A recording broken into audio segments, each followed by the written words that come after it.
Right, well, it's time now to meet our final studio guest of this episode, and since she's got somewhere far more important to be for our Christmas show, we thought we'd invite her in to this episode to talk a bit about what's happened this year and look ahead to next year as well with one of her many hats, Hollie Whittles, Regional Chair of the Federation of Small Businesses, among other things. That's right, isn't it? Absolutely. Tell us about some of the other things.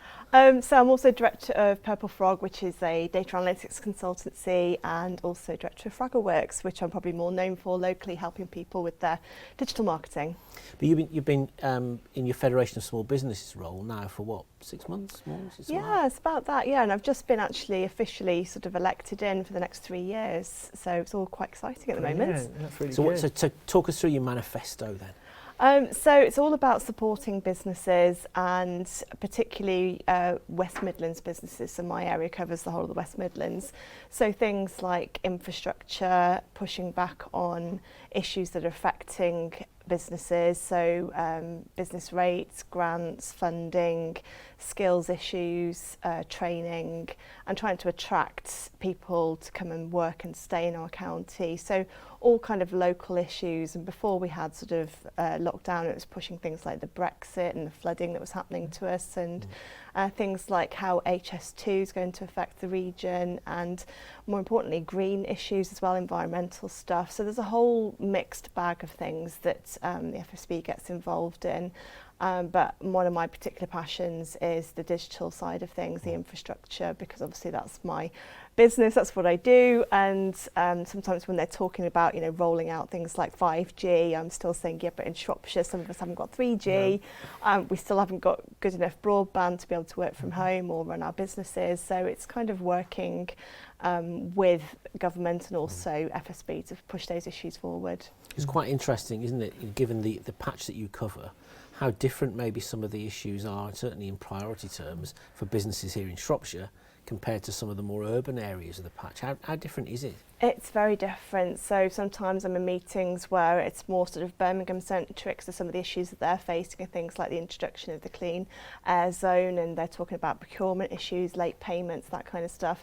And then when we're talking about the more rural issues, we're talking about more the transport, the infrastructure, the skills, attracting young talent, all of those kinds of issues. So yeah, it's a real mixed bag across the whole patch. And that can vary though, even in Shropshire, can't it? The difference between, say, Shrewsbury or Telford or North Shropshire or South Shropshire. Yeah, absolutely. And, sometimes when we go to these big business events, we're saying, well, what's happening in Oswestry? What's affecting businesses there? It's not just about Shrewsbury and Telford and the big towns, what's happening in the more sort of rural areas. And when we came out of lockdown, we seemed to end up with roadworks everywhere. So that, challenges like that, trying to run your business and actually get around the county and do things, and, trying to support the retailers and making it easy for them and the businesses that have really struggled in leisure. So there's lots of different issues that we're trying to tackle at all sorts of different levels. What are you hearing about on the skills side of things? Because, when furlough ended, there was this school of thought that we would suddenly see then a massive increase in unemployment when we saw the true face of COVID, and it hasn't really happened, is it? I'm still hearing more about companies saying that we just can't recruit staff at the moment. Yeah, it's actually been quite interesting, because I was expecting that as well, but actually it seems to have stabilised employment levels, and we are one of those employers that are struggling to find talent. So it's kind of getting people to think about it in different ways. Could they take apprenticeships on? So it's working with the local colleges and the universities. And when we're talking about things like apprentices, it's not just young people. Any person can do an apprenticeship. I've just done one myself with Telford College, and I was an apprentice in my own company. And so it's about reskilling people. Maybe they want to specialise in something else and make that transition. Maybe they've had a break from work. Maybe they were furloughed. Maybe they were made redundant. Maybe they want to actually use that to do something different now. So one of my key things is trying to get, when young people are coming through the schools and colleges, showing them all of the amazing businesses we have in this area, and that there's really good, exciting jobs, so you can stay here and have a really successful career. So is it at the moment then that companies are not getting people to apply for jobs, or is it that the people who apply for the jobs have not got the skills that they need? I think it's a bit of both. I mean, we always sort of say it's about the right person. So we don't necessarily want you to have every single skill. For us, it's the right personality and attitude, and we will teach you and train you. So then we've got to look at what packages we're offering. So we've had to change our stance on things like working from home, because we're paying for a dedicated office and all the bills and rates that goes with that.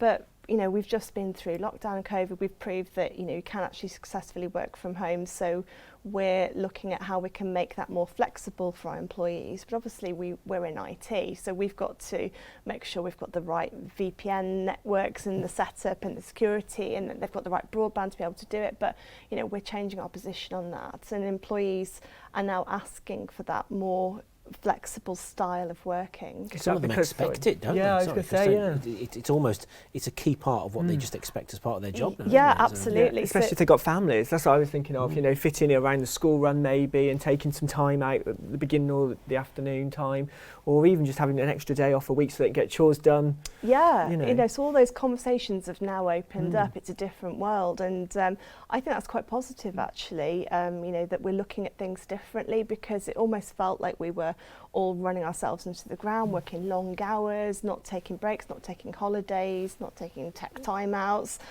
I'm ambassador for tech timeout because I think it's really important, and I'm in a digital business. So yeah, it's a really interesting, I think it's a positive conversation now to be having with those employees.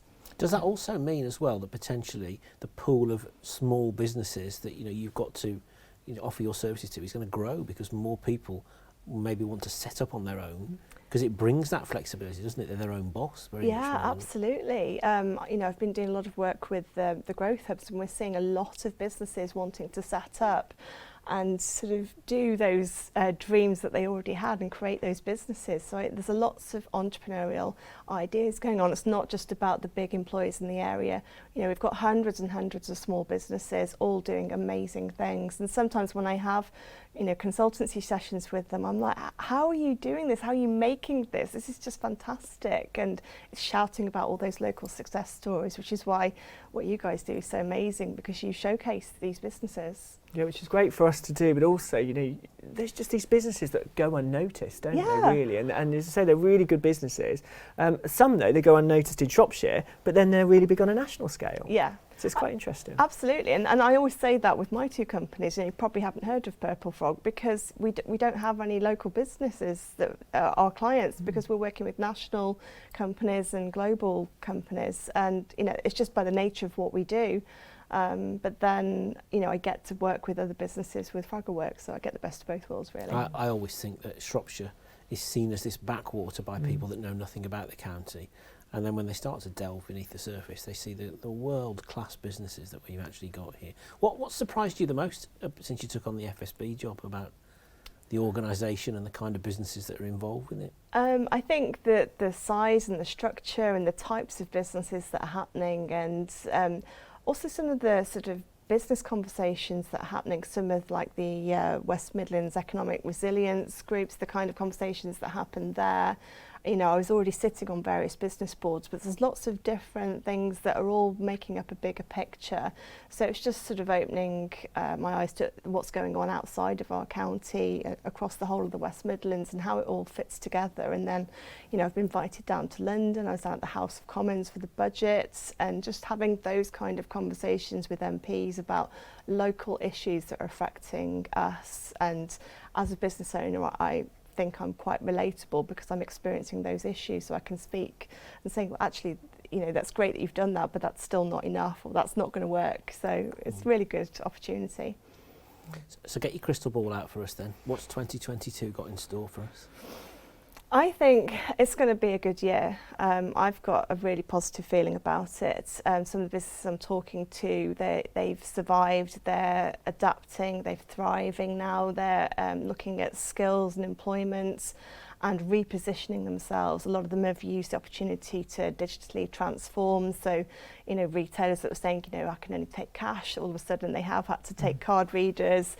You know, people that were in the market saying, you know, I can't take card sales, and all of a sudden they're having to. And, you know, I've seen that with big business as well, sort of saying, you know, we can't possibly put all our systems in the cloud.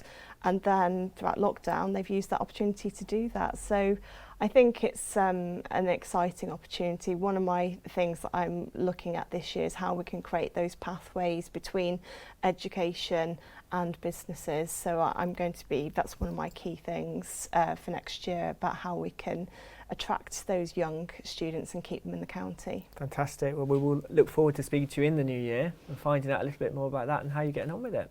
Thank you. Fantastic. Do you know, Carl, that's nearly time for the end of the show. It is time for the end of the show, Chris, isn't it? Thank you, Hollie, so much. Thank you. And we will look forward to seeing you in January. Yes. Yeah. Yes, folks, that is unbelievably the end of our November show, and what an eclectic mix of guests we have had once again. Now, we are going to be having a show with a slight difference, aren't we, Chris, for December, our Christmas show. I've got to see if I can still fit into my Christmas shirt. It may have shrunk again like it had last year, but we'll be back on December the 16th with an opportunity to catch up with some friends who've been with us for the last year or so, find out about their thoughts, not just about the festive season, but about what they think is coming around the corner.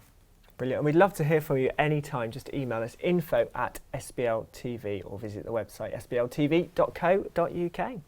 On behalf of Yarrington, Shropshire Live and Shropshire Business, who of course put Shropshire Business Live TV together, thank you once again for watching. Don't forget, we're available on Catch Up, all the episodes we've ever made, so you can fill your boots with the festive box set, and we'll be back on the 16th of December. See you soon.